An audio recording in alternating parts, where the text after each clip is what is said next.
আলবাত বলবে। আব্বার পর আম্মি হুজুরের কথাই সবাইকে শুনতে হবে। বিয়ের পর শ্বশুর বাড়িতে বাপের বাড়ির দেওয়ার দেখাতে এসো না। আমি কিছুই বলতে চাই, কিন্তু বাবার কাফনের কাপড় মাটিতে মিশে যাওয়ার আগেই ভাই ভাবি যা শুরু করেছে তার রুহ কি কষ্ট পাচ্ছে না? একটা সময় ছিল বাংলা চলচ্চিত্রের পর্দায় নতুন মুখের খোঁজ চলছিল। নায়করা আসতেন, কিছুদিন আলো ছড়াতেন, আবার হারিয়েও যেতেন সময়ের ঘেউয়ে। কিন্তু সেই সময়ই এক তরুণ নিজের সাহস, অধ্যাবসায় আর প্রতিভা দিয়ে আলাদা জায়গা করে নিয়েছিলেন। তিনি চিত্রনায়ক ইলিয়াস জাভেদ। গ্রামের হাটে সিনেমার পোস্টার দেখলেই থেমে যেত, চোখে চকচক করত স্বপ্নের আলো।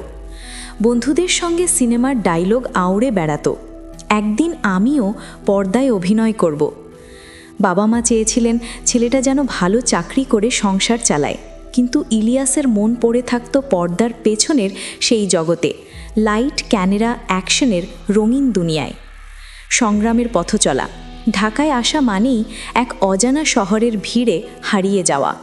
কাউকে চেনে না, কোথায় সুযোগ পাবেন জানেন না, তবু তিনি হাল ছাড়েননি। ফিল্ম ডেভেলপিং ল্যাব, সিনেমার অফিস, শুটিং লোকেশনে গিয়েছেন শুধু একটা সুযোগের আশায়। কখনো ঘন্টার পর ঘন্টা দাঁড়িয়ে থেকেছেন কোনো পরিচালক বা প্রযোজকের সঙ্গে দেখা করার জন্য। একদিন ভাগ্য তার দরজায় কড়া নাড়ে। এক সহকারী পরিচালক তার আত্মবিশ্বাসে মুগ্ধ হয়ে বলেন, তুমি একবার ক্যামেরার সামনে দাঁড়াও, বুঝে যাবে তোমার মধ্যে কিছু আছে। ছোট একটা চরিত্রে প্রথম অভিনয়ের সুযোগ পান ইলিয়াস জাভেদ। সেই মুহূর্ত থেকেই শুরু হয় তার তারকা খ্যাতির যাত্রা। তার অভিনয়ে ছিল এক ধরনের বাস্তবতা, সংলাপে ছিল প্রাণ, চোখে ছিল আবেগ। এই কারণেই অল্প সময়ে দর্শকের মনে জায়গা করে নিতে সক্ষম হন তিনি। একটার পর একটা চলচ্চিত্রে অভিনয় করতে থাকেন, কখনো রোম্যান্টিক নায়ক, কখনো প্রতিবাদী যুবক, কখনো গ্রামের সরল প্রেমিক। প্রতিটি চরিত্রে তিনি যোগ করেছেন নিজের রং, নিজের আবেগ। 1964 সালে উর্দু ভাষার চলচ্চিত্র নই জিন্দেগি দিয়ে তার অভিনয় জীবন শুরু হয়। নায়ক হিসেবে প্রধান চরিত্রে অভিনয় করেন প্রায় শতাধিক চলচ্চিত্রে। তার অনেক কাজের মধ্যে দোস্ত দুশমান, অন্ধপ্রেম এবং রাজলক্ষ্মী শ্রীকান্ত চলচ্চিত্রের জন্য বেশি পরিচিত।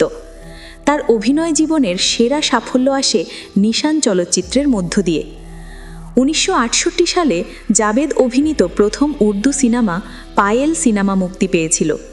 এই সিনেমার মাধ্যমে তার বড় পর্দায় অভিষেক ঘটে। পরিচালক মুস্তাফিজ তার নাম জাভেদ দিয়েছিল।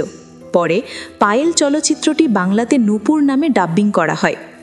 চিত্রনায়ক ইলিয়াস জাভেদ কয়েকটি উল্লেখযোগ্য চলচ্চিত্র হল নিশান, কাজল রেখা, বিজলি, রাঙা বাইদানি, জীবন সঙ্গী, আব্দুল্লাহ।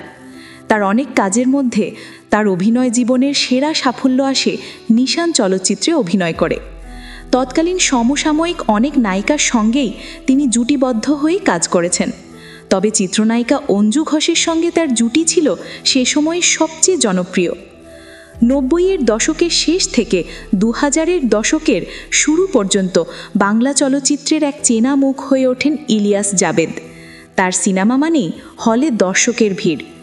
তার সংলাপ, হাসি, অ্যাকশন, এমনকি চোখের ভাষাও সবই দর্শক হৃদয়ে জায়গা করে নেয়। তোমার এই আদরের পুত্রকে আমার ব্যাপারে নাক গলাতে মানা করে দিও আমি হুজুর, নইলে এর পরিণাম খুব খারাপ হবে। তাহলে তোমার কোনো স্থান নেই। আমি তোমাকে এই সালতানাতের মালিকা বানাতে চাই। মোরাদের বেগম হলে তোমার মন থেকে ওই প্রেমিকের চিহ্ন মুছে যাবে। সহশিল্পী, পরিচালক, সহকারী সবার কাছেই তিনি ছিলেন বিনয়ী, পরিশ্রমী এবং পেশাদার। যে কোনো দৃশ্য যতই কঠিন হোক বলতেন, একটা শটেই নিখুঁত করতে হবে। এই মনোভাবেই তাকে করেছে আলাদা। ব্যক্তি জীবনে তিনি 1984 সালের 12ই জানুয়ারি চিত্রনায়িকা ডলি চৌধুরীকে বিয়ে করেন। চন্দনদ্বীপের রাজকন্যা ছবিতে অভিনয় করতে গিয়ে তারা একে অপরের প্রেমে পড়েন। এই প্রেম একসময় বিয়েতে পরিণত হয়। তবে বিয়ের অনেক বছর পার হয়ে গেলেও এই দম্পতি নিঃসন্তান। 2020 সালের 4 এপ্রিল মূত্রনালীর জটিলতায় আক্রান্ত হলে জাভেদের অস্ত্রোপচার করা হয়। তার আগে তিনি দুবার ব্রেইন স্ট্রোকে আক্রান্ত হন। তিনি তার স্ত্রীর সাথে ঢাকার উত্তরায় বসবাস করেন। তবে সব নায়কের জীবন যেমন আলোয় মোড়া নয়, ইলিয়াস জাভেদের জীবনেও এসেছে অন্ধকার সময়। চলচ্চিত্রে পরিবর্তন এসেছে, নতুন প্রজন্মের ঢল নেমেছে, কাজ কমে এসেছে, প্রযোজকের ফোন আসা বন্ধ হয়ে গেছে। এই সময়টাই তার কাছে সবচেয়ে কঠিন অধ্যায়। কেউ কেউ তাকে ভুলে গিয়েছিল, কিন্তু তিনি সিনেমা ভালোবাসা ছাড়েননি। নিজেকে গুটিয়ে না নিয়ে কাজ শুরু করেন টিভি নাটকে।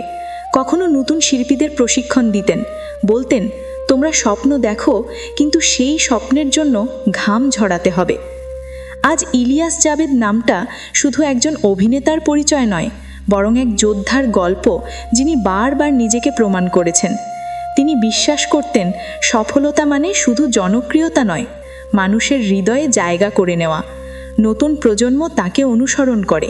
তার অভিনয়ের ধরন, সংলাপ উচ্চারণ, আবেগ প্রকাশ সবই আজও অনেকের অনুপ্রেরণা।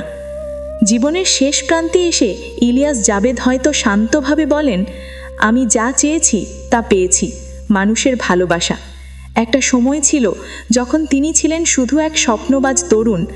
আজ তিনি বাংলা সিনেমার ইতিহাসের এক জীবন্ত অধ্যায়। চিত্রনায়ক ইলিয়াস জাবেদ, এক নাম, এক সংগ্রাম, এক অনুপ্রেরণার গল্প। জীবন যদি গল্প হয়, তবে ইলিয়াস জাবেদের জীবন সেই গল্পের সবচেয়ে সুন্দর অধ্যায়। আমি এনেছি। তুই এনেছিস? বিশ্বাস করো মা, বিশ্বাস করো, আমি এনেছি।